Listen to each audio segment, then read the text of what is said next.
Salut! Alors aujourd'hui, je vais te présenter la notion de cyberharcèlement.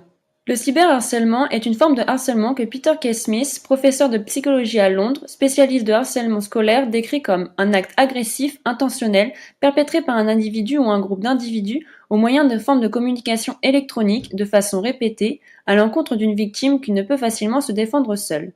Les cyberviolences dont parle M. Smith peuvent être des insultes, des rumeurs, le piratage d'un compte, le partage sans autorisation de photos qui pourraient entraîner leur duplication.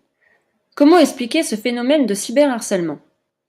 Aujourd'hui, toi et tes amis, vous utilisez beaucoup les réseaux sociaux. Les réseaux sociaux, c'est génial. Vous discutez, vous vous envoyez des photos. Cependant, des personnes mal intentionnées peuvent se servir de ces discussions ou de ces photos pour te faire du mal. Ces personnes peuvent être anonymes ou tu peux les connaître et peuvent fréquenter le même établissement scolaire que toi.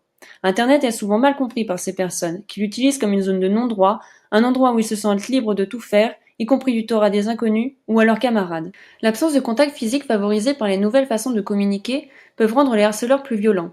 On parle alors du sentiment d'impunité, une sorte de pas vu pas pris si tu veux. Il faut aussi que tu saches que sur Internet tu laisses des traces. Tes informations, tes publications, tes messages, tes photos sont stockés indéfiniment sur le web et peuvent être par conséquent visibles par tout le monde. La permanence des contenus devient alors une arme pour les agresseurs.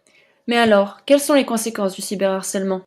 Le cyberharcèlement peut avoir des conséquences dramatiques. Les victimes peuvent s'isoler, se couper du monde, il est aussi source de stress, d'anxiété et parfois même de détresse émotionnelle.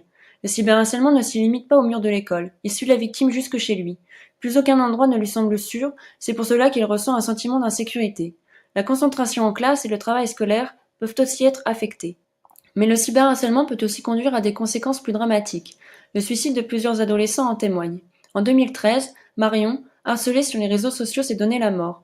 Sa mère explique dans le livre Marion pour toujours qu'elle a retrouvé son téléphone portable pendu à un fil pour couper symboliquement la parole à ceux qui, au collège, la torturaient à coups d'insultes et de menaces. Que faire si tu es victime ou témoin de cyberharcèlement?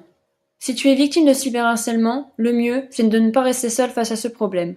Au sein même de l'établissement, tu peux trouver des personnes qui seront à ton écoute. Les enseignants, l'infirmière scolaire, le CPE, etc.